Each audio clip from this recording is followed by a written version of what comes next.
أحييكم بتحية الإسلام المباركة. السلام عليكم ورحمة الله وبركاته. الحمد لله رب العالمين، والصلاة والسلام على أشرف الأنبياء والمرسلين وعلى آله وأصحابه أجمعين، أما بعد. قد قال الله تعالى في كتابه الكريم: أعوذ بالله من الشيطان الرجيم، بسم الله الرحمن الرحيم. شهر رمضان الذي أنزل فيه القرآن هدى للناس وبينات من الهدى والفرقان. Al-ayah. Amma ba'du.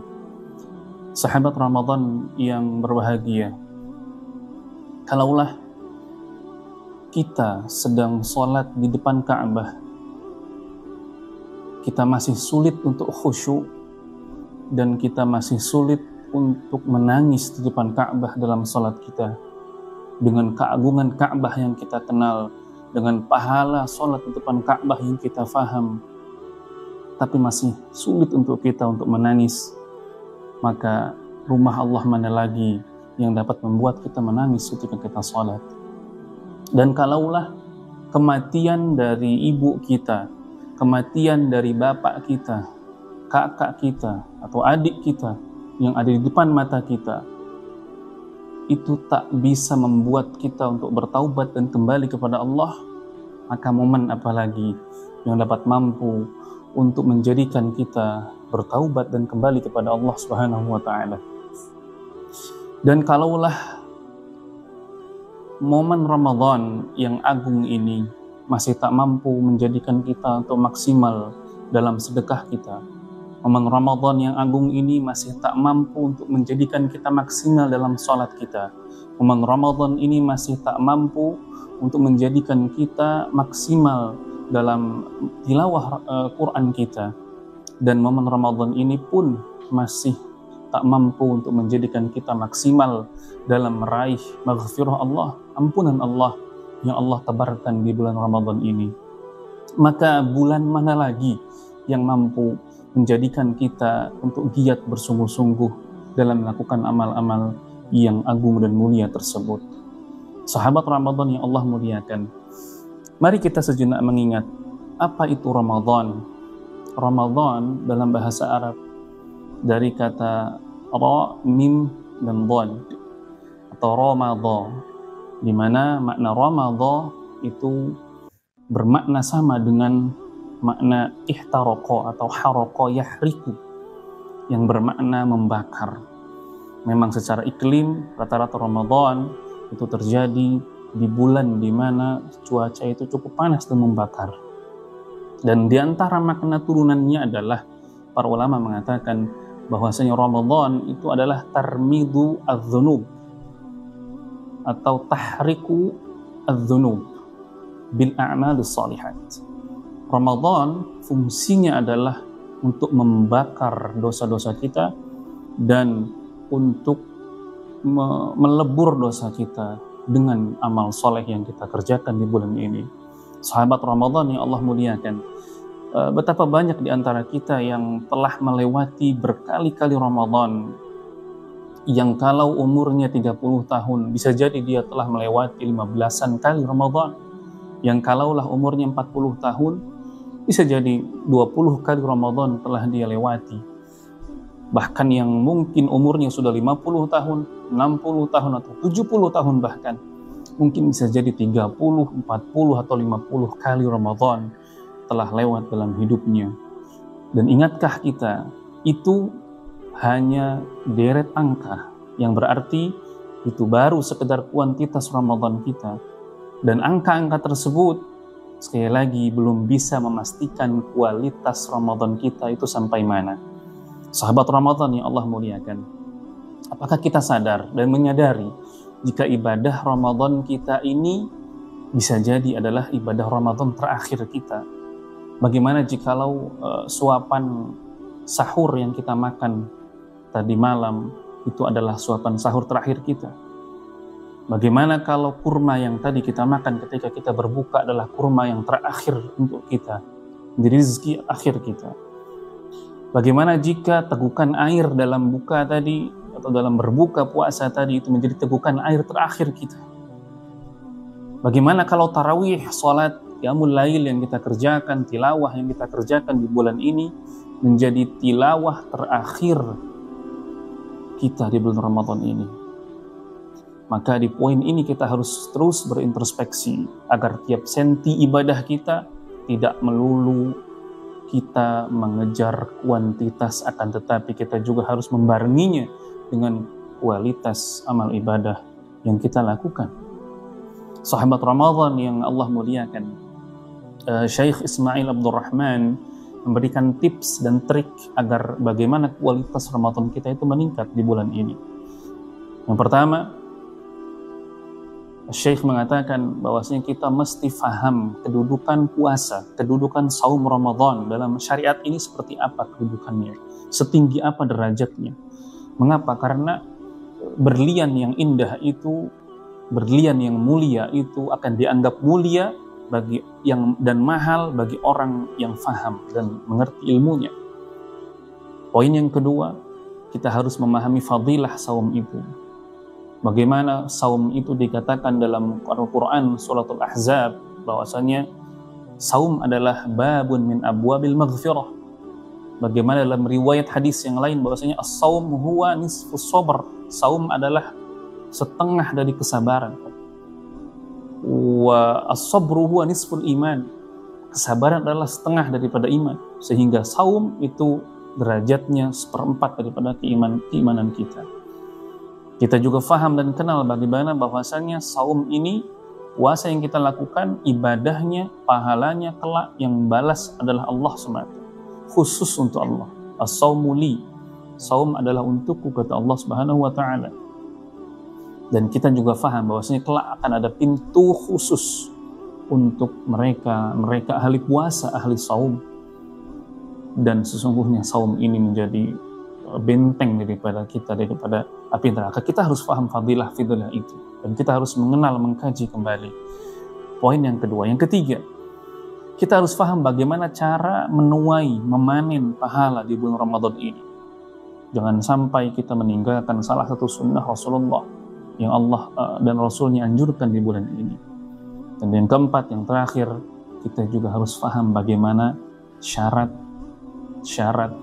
agar puasa kita, amal kita itu diterima oleh Allah Subhanahu wa taala. Apa saja syaratnya? Ada ikhlas di sana. Ya. Dan itu kita harus maksimalkan dan kita kaji ilmu dan kita cari ilmu. Para sahabat Ramadan yang Allah Subhanahu wa taala muliakan, marilah kita sejenak bertadabbur dengan sebuah hadis dari Talhah, sahabat Talhah, di mana hadis ini sahih, diriwayatkan oleh Ibnu Majah dan disahihkan oleh Al-Albani. Sahabat Talhah bin Ubaidillah mengatakan bahwasanya beliau melihat dalam mimpinya ada dua sosok sahabat, di mana sahabat tersebut sebelumnya telah datang dari sebuah kaum dari Yahudi asalnya, datang kepada Nabi SAW, kemudian menyatakan keislamannya. Kemudian setelah keislaman beliau diterima oleh Rasulullah SAW, berlalulah masa, kemudian datanglah seruan jihad. Sampai di mana salah seorang daripada kedua lelaki tersebut itu wafat dalam jihadnya dengan syahid. Di mana Talhah melihat sendiri bahwasanya salah satu daripada keduanya ini adalah orang-orang yang senantiasa bersungguh-sungguh. Orang yang pertama yang meninggal, yang syahid, Talhah melihat bahwasanya beliau, sahabat tersebut adalah sahabat yang bersungguh-sungguh dalam ibadahnya, sehingga beliau mengikuti jihad tersebut, kemudian Allah takdirkan untuk mati syahid di dalamnya. Itu yang pertama. Kemudian ada sahabat yang kedua, temannya yang bersama-sama memeluk Islam, hidup lebih lama 1 tahun daripada sahabatnya yang sebelumnya telah meninggal syahid. Kemudian berlalulah 1 tahun, kemudian meninggal pula lah sahabat yang kedua ini sebagai syahid, dan Allah panggil keharibaannya. Dalam hadis itu tersebut dikatakan bahwasanya Talhah bermimpi kemudian melihat dua orang laki-laki tersebut masuk dalam daftar ahli surga. Kemudian yang mengherankan adalah sahabat Talhah ini heran ketika malaikat memanggil daftar-daftar ahli surga, penghuni surga dari kalangan orang-orang syahid. Kemudian Talhah merasa heran. Malaikat memanggil dan meminta orang yang kedua, yang lebih lama meninggal, yang 1 tahun lebih lama hidup duluan, untuk masuk ke dalam pintu surga lebih dahulu. Kemudian malaikat berkata kepada sahabat yang lebih dulu mati syahid, yang pertama kali meninggal. Apa kata malaikat? Irji' fa innahu lam ya'ni laka ba'd. Maaf ahli surga, maaf, kembali dulu ke baris ke belakang. Saat ini belum saatnya untuk Anda untuk masuk ke dalam surga. Lantas Talhah merasa heran dan melapor kepada Rasulullah SAW cerita dan mimpi tersebut. Kemudian Rasulullah SAW menjawab. Apa jawaban Rasul? Min ayyi syai'in ta'jabun? Ya Talhah, kenapa lantas engkau takjub? Kenapa lantas engkau heran dengan hal tersebut? Talhah menjawab, hadza kana ashaddu ijtihadan, thumma istushhida fi sabilillah wa dakhala jannah mutaakhiran ba'da. Aku lihat bahwasanya orang yang pertama kali, sahabat yang pertama kali syahid adalah termasuk golongan orang-orang yang berijtihad, bersungguh-sungguh, kemudian ikut berperang, berjihad dan mati dalam keadaan syahid. Mengapa kok dia masuk surga lebih terakhir dari para sahabat yang lebih lama hidup? Kemudian Rasul menjawab, dan ini poinnya para sahabat Ramadan sekalian, mari kita perhatikan apa jawaban Rasulullah sallallahu alaihi wasallam.